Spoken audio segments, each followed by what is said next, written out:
Hello everyone, I am Dr. Kumari Divya, working as an assistant professor in economics department at DK College Tumrao. I am going to present this topic. My mother had one eye only. मेरी माँ के पास बस एक आँख थी। यह कहानी एक भावनात्मक कहानी है। यह कहानी माँ के त्याग की कहानी है। इस कहानी में माँ की एक आँख नहीं है। उनके बेटे को इस बात का दुख नहीं है कि मेरी माँ की एक आँख नहीं है, बल्कि घृणा है। घृणा इस बात की है कि मेरी माँ को एक आँख नहीं है। अचानक एक दिन उसकी माँ उसके स्कूल में चली आती है, जहाँ उसे लज्जा महसूस होती है। इसलिए वह माँ को जलील करता है और कहता है कि धरती फट जाए और मैं उसमें समा जाऊँ। माँ को इन बातों से काफ़ी दुख होता है और वह बेचारी बेजान चुपचाप सी खड़ी रहती है। लड़के ने किसी तरह अपनी शिक्षा दीक्षा पूरी की और विदेश चला गया। लड़के ने विदेश में ही विवाह किया और अपनी गृहस्थी को वहीं पर आगे बढ़ाने लगा। एक दिन अचानक उसकी माँ उसके घर आ गई, जहाँ की वह अपने बेटे, बहू, पोते, पोती सभी से मिल सके। लेकिन जब वह घर आई और अपने पोते पोती से मिली तो पोते पोती उन्हें देखकर हंसने लगे।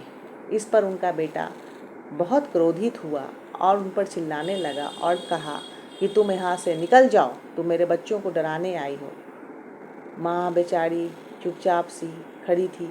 फिर माँ ने बोला कि शायद मैं गलत पते पर आ गई हूँ, मुझे माफ़ कर दीजिए। यह कहकर माँ वहाँ से चली गई। एक दिन लड़के के स्कूल में एलुमनी मीट होने वाला था। सभी स्कूल फ्रेंड्स मिलने वाले थे। उसे एक पत्र आया जिसमें लिखा था कि एलुमनी मीट में सारे स्कूल फ्रेंड्स आकर मिले। तो उस लड़के को भी अपने पुराने साथी से मिलने का मन किया, लेकिन उसने अपनी वाइफ को यह नहीं बताया कि मैं अपने फ्रेंड से मिलने जा रहा हूँ। उसने अपनी वाइफ को झूठ बोला कि वह एक बिजनेस के सिलसिले में बाहर जा रहा है। जब वहाँ पर गया और एलुमनी मीट के फंक्शन को एंजॉय किया, उसके बाद फिर जब एलुमनी मीट का फंक्शन ख़त्म हो गया तो उसे अचानक जिज्ञासा हुई अपनी पुरानी झोपड़ी देखने की। फिर उसने अपनी पुरानी झोपड़ी देखने की जिज्ञासा को शांत करते हुए अपने पुरानी झोपड़ी की तरफ मुड़ गया। फिर वहाँ जाकर उसे पता चला कि उसकी माँ का देहांत हो गया है। लेकिन इस बात का पता चलने के बाद भी उसे एक जरा दुख नहीं हुआ कि उसकी माँ का देहांत हो गया है।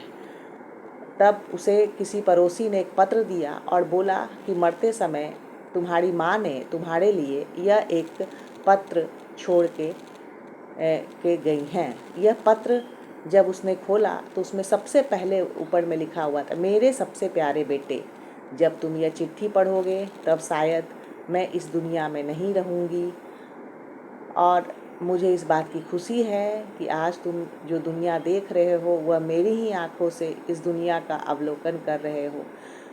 बचपन में तुम्हारी एक कार दुर्घटना में एक आँख की रोशनी चली गई थी। जब तुम्हारे आँख की रोशनी धीरे धीरे जा रही थी तो मुझे इस बात का काफ़ी दुख हो रहा था कि मेरा बेटा एक आँख से इस दुनिया को कैसे देखेगा।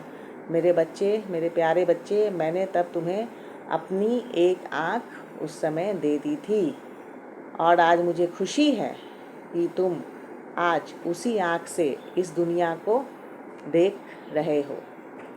तो यहाँ पर माँ के त्याग की भावना, माँ के प्यार की भावना, माँ के स्नेह की भावना, माँ के संघर्ष की भावना, माँ के आत्मविश्वास की भावना, आत्मसमर्पण की भावना देखने को मिल रही है।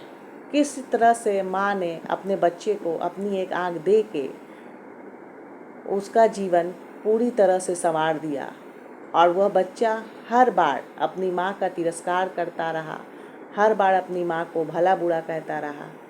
फिर भी माँ एक सैनिक की तरह अपने बच्चे के लिए खड़ी रही। तो माँ से बड़ा योद्धा दुनिया में कोई नहीं है जो बच्चे को हर मुसीबत से बचाता है। कहा भी जाता है कि ईश्वर, अल्लाह हर जगह नहीं रहते हैं, बल्कि उन्होंने इसके लिए धरती पर माँ को भेजा है। तो इस कहानी से हमें यह शिक्षा मिलती है कि माँ की तरह ही हर व्यक्ति दृढ़ निश्चयी, आत्मविश्वासी और सहनशील हो जाए तो कोई भी मुश्किल का सामना आसानी से किया जा सकता है। इस कहानी से हमें यह भी शिक्षा मिलती है कि हर बच्चे को अपने माता पिता का सम्मान करना चाहिए। वास्तविकता जाने बिना माँ पिता पर या किसी भी रिश्ते में जाने अनजाने अपमान नहीं करना चाहिए। मदर टेरेसा, जिन्हें कौन नहीं जानता होगा, उन्होंने अपनी पूरी ज़िंदगी गरीब, बेसहारों, अपंगों सभी के लिए लगा दी और वो हमेशा देश के समाज के लोगों को अपने बच्चे की तरह मानती थी और उनकी सेवा करती थी। मदर टेरेसा को प्रेम और शांति का दूत भी कहा जाता है।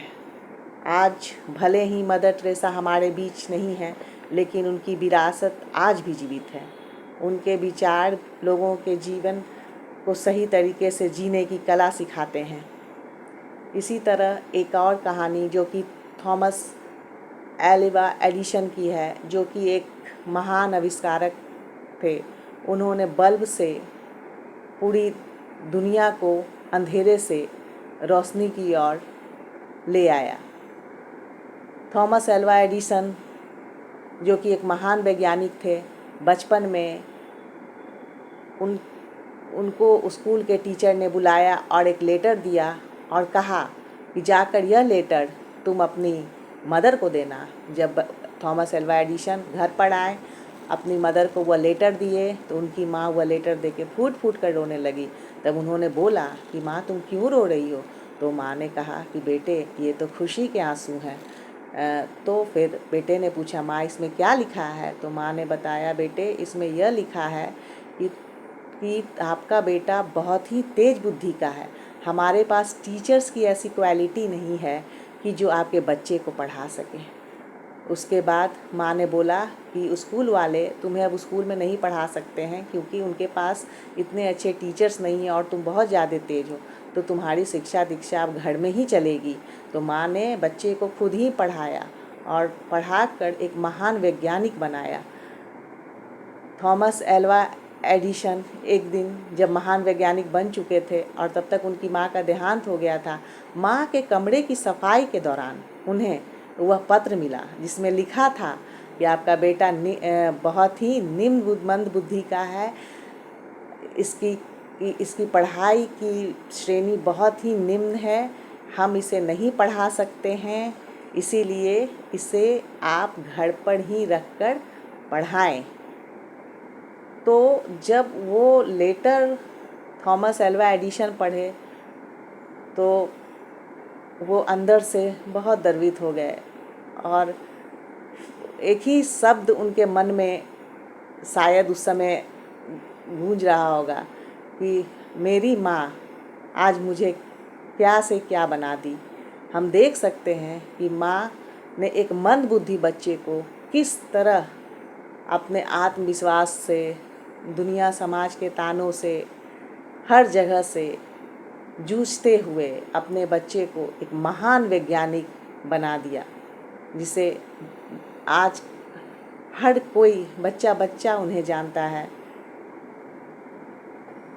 तो माँ के त्याग, माँ के बलिदान, माँ के संघर्ष की कहानी आज भी हमें देखने को मिलती है और बच्चे को भी अपने माता पिता का पूरा सम्मान करना चाहिए। बच्चे को भी अपने माता पिता का आदर करना चाहिए। माता पिता से बढ़कर इस दुनिया में कोई नहीं है जो कि आपका अच्छा सोच सकता है और यही भावना माँ की तरह ही हर व्यक्ति के अंदर एक सहन शक्ति और एक आत्मविश्वास, आत्मसमर्पण, संघर्ष की भावना आ जाए तो दुनिया का कोई ऐसा काम नहीं है जो व्यक्ति नहीं कर सकता है। हर मुसीबतों का सामना व्यक्ति हंस कर सकता है। तभी तो कहा जाता है कि माता न कुमाता हो सकती, पुत्र को पुत्र भले ही हो, सब देव देवियाँ एक और, हे माँ मेरी तू एक और। तो इसी के साथ आज मैं यह कहना चाह रही हूँ कि आज की कहानी का का जो सार है वह है कि हमें भी अपने जीवन में एक आत्मविश्वासी और एक दृढ़ निश्चयी बनना चाहिए, जिससे कि हमारे ऊपर कितने भी दुख क्यों ना आए, हम उन सभी का सामना हंसते हंसते कर लें। Thank you.